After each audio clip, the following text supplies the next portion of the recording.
You are listening to the Garlic Fries and Baseball Guys podcast. Joe Shasky here with Sam Lubman. We are coming at you twice a week. Make sure you're rating this podcast, review, subscribe to it, share it, tweet about it, go to lunch and tell people about it. It's a great conversation starter. Can we get into the pitching? Yes, let's talk. Yeah, what do you want to get in with the pitching here? Okay, let's look. Like, we all agree, like, part of the great dynasty that the Giants put together, it wasn't just the everyday players. It was the elite pitching as well. And it's not just the starting rotation with the bullpen. As I look at this, I think they're so interconnected, right? You want to work backwards. That's what they say. Well, I want to start on the front end because, to me, part of what made the Giants so great was knowing that even if Johnny Sanchez, who was your 4 or 5 at times, was going to struggle, he was going to get you through 5, right? Mm-hmm. And so it made it a lot easier for Bochy and Righetti and Mark Gardner to piece together that bullpen. I look at what they have now. Of the guys that you have available, and I'll let you rattle them off, Logan Webb's the only one that I know I expect 6 full innings from him every time he's on the rubber. All the other guys, they're nice pieces. They can deal at times. I wish, because like losing Rodon in the offseason, that's a blow for your bullpen because you're asking a lot from these other guys to step in if they have to come in the 4th, 5th, 6th inning in relief. Yeah, and I agree with you there. And I think that's why they went with more quantity over quality in their pitching choices this offseason. Sean Manaea and Ross Stripling everyone talked about how they're very deep with the pitching rotation. You know, we saw in September last year, they had bullpen games back-to-back days, not because they wanted to, because they had to. They ran out of healthy arms that they could throw out there. I don't think they'll have that problem this year. You'll probably see guys like Jacob Junis, who was a great find last year. He's probably going to be more in the swingman long relief role for those days when, you know, maybe Alex Cobb can't get out of the 3rd inning.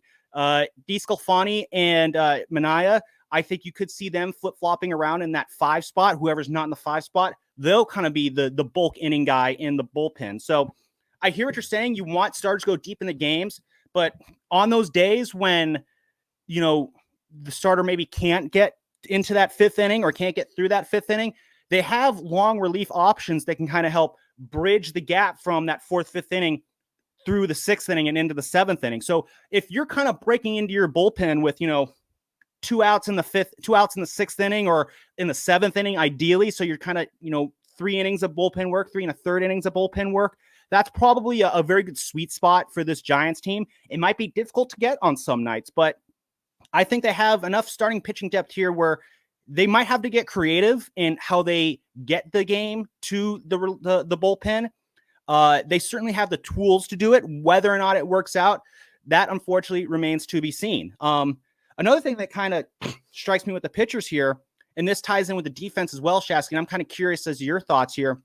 I'm looking at the Giants pitchers, and I'm noticing a pattern here. Logan Webb, you know, fastball sinker combo, a lot of ground balls. Sean Manaea, got a good sinker, generates a lot of ground balls. Ross Stripling, sinker pitcher. Alex Cobb, Alex Wood. These are all guys they all have sinkers, and they all have sinkers that are great at generating ground balls. The Giants led the league the last 2 years in generating ground balls. The Giants clearly have a strategy where they want their pitchers to put the ball on the ground. I like that strategy until you realize what defense is behind them. And I just can't help but wonder, is like, I like that you have a pitching strategy, but does this pitching strategy really work with the team you have here? Now, I don't know how good the defense has to be behind this pitching staff. I don't think they have to be a field of gold glovers, but they can't be a field of soccer players either. No. I'm curious, what are your thoughts when it comes to the pitching strategy compared with this defense? I find it to be almost at odds with each other. Like, if you're going to have a team that wants to put the ball on the ground, at least in terms of your pitching staff, then why is Casey Schmidt in AAA if he's one of the best, most dynamic gloves that the team has ever seen? Like, to me, he's a guy that I would prioritize keeping up strictly to lean in to that defense. Like, it's very difficult because you have to sacrifice something a lot. Like, very few players are complete players, right? And especially in the modern baseball, you're not going to get a, plus hitter with a plus defender. That usually doesn't happen. Usually there's a deficiency somewhere. And I feel like they've made their choice, and their choice is, we want to hit the ball. We want to mash. Yeah, but you better be ready for the defensive hiccups that are going to be coming your way, and you better have pitching that can overcome that. And so I just worry about it. And I think it's all interconnected. And it goes back to the bullpen too. Like, you got a couple of guys that serve up long balls. So your relief as your ground ball pitchers for all your starting pitchers come in, guys on base, who's coming in out of the pen? Couple of guys that serve up long balls, i.e. Taylor Rogers, even though they're both very good, they do have a propensity for giving up the deep ball. Camilo Duvall, I love him. When he gives up a shot, it's a long ball. So I worry that you're going to be giving up crooked numbers in bad situations because of that philosophy. Does that make sense? No, totally. And I agree. I mean, when you have pitchers that pitch to contact, that is a downside of it. Tyler Rogers, again, yeah, he can kind of hang one every now and then when guys get a beat on that slider. Though I think last year you only allowed like 1 or 2 home runs all last year. Of course, it's kind of tough right now because Rogers gave up a shot last night to the A's. Yeah. And it was just an absolute moonshot. But no, to say that about the defense, the Giants and their ground ball rate, it kind of was the same from 2021 to 2022. What did not translate from 21 to 22, obviously, was the defense. But in 21, there was not a lot of Gold Glovers around there. I mean, obviously Crawford was great on defense, but the Giants, more or less overall, they were kind of middle of the road average on defense. Last year, they were at the bottom of every single defensive metric. Pick your favorite defensive rating, UZR, defensive run saves. Pick a metric. They are in the bottom 3. They don't need to be super, super good on defense. I agree with that. If they're ranked anywhere from like 15th to 20th in most of these defensive metrics, like that's not ideal. I think you want to shoot for something higher than that. But I think this lineup is good and this pitching is good enough to where simply marginal improvement on defense, I think will go a long way. Is it the difference between 81 wins and 107 wins? I don't think so. Is it a difference between 81 wins and 87 and 90 wins?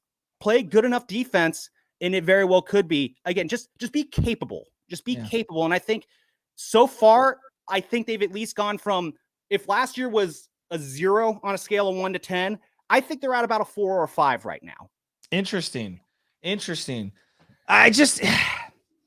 We've gone so negative. I'm actually very optimistic about this year's Giants. I know. I know it sounds like we're pointing out a lot of their flaws, but baseball's a game of failure. I think that's kind of like one thing that people need to kind of get it through their head. Like 7 out of 10 fails and you're in the Hall of Fame. You're 300 hitter, Hall of Fame. So it sounds like we're being negative. I don't think we are. Actually, I'm surprisingly optimistic about this Giants team, and I'm really excited to see kind of how it shakes down. Like this year, I look at little things. Like if Camilo Duvall can get to 40 saves, that would be huge for this team. Massive. Right? Okay. Yeah. Now let's go to Logan Webb.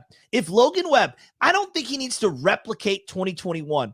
Can he get to 15 wins and regain that command on all of his breaking pitches? Can he go deeper into games with better stuff, right? And not labor so hard through those middle innings like he had in years past? Can someone emerge as a number 2? Rodon was a clear ace last year for this team, and Webb, even though he started the year as the 1, became the number 2. Who can be that number 2 to Logan Webb? On offense, can Mitch Haniger break out? Can Bryce Johnson show that he belongs? Can Estrada come somewhere close to what he did last year? Can I see more from VR? Like, I think that there are little tiny, jobs looking around the infield and the outfield and the bullpen where I'm like, I could see a lot of successes this year. I agree. And I kind of want to finish on an optimistic note. And I do think you don't need to see a huge amount of improvement, I think, to see an overall level of improvement around this team. One thing we know about the Giants and their pitching staff and their coaching staff is that they know pitching. Yes. They have been great at pitching ever since they got here. They're expected to be great at pitching this year. I'm excited for bounce back seasons from Alex Wood and Alex Cobb. I think just marginally good defense will work wonders for them. Remember in 2021, Alex Wood was basically the losing streak stopper. Yes. For most of the season.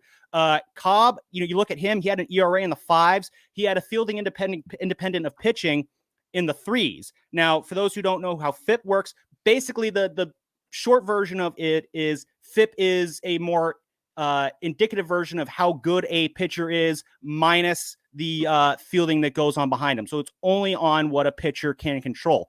A FIP that is lower than your ERA suggests that you have some positive regression. So you were kind of screwed over by some bad luck.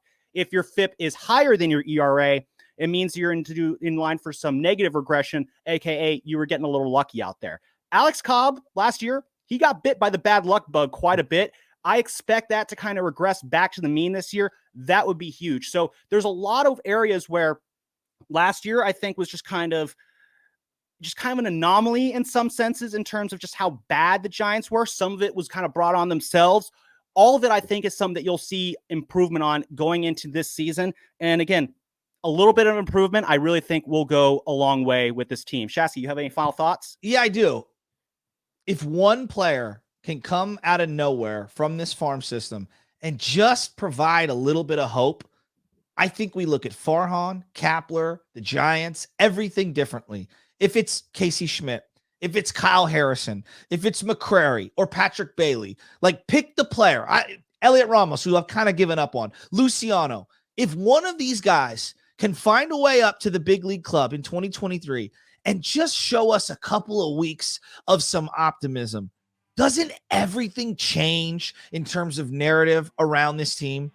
I definitely think it does. Just show us positive steps. Show us that we're heading in the right direction. Exactly. You know, Farhan once said, it's just one good baseball move after another. Let's see these positive moves, and let's see them last too. If I had to make one request, on-field request, I would love to see a Logan Webb extension this year. Okay. Show me that, because that would show me that, we have our guy for the future. Yeah. We could build around him. I want to see Logan Webb be that guy.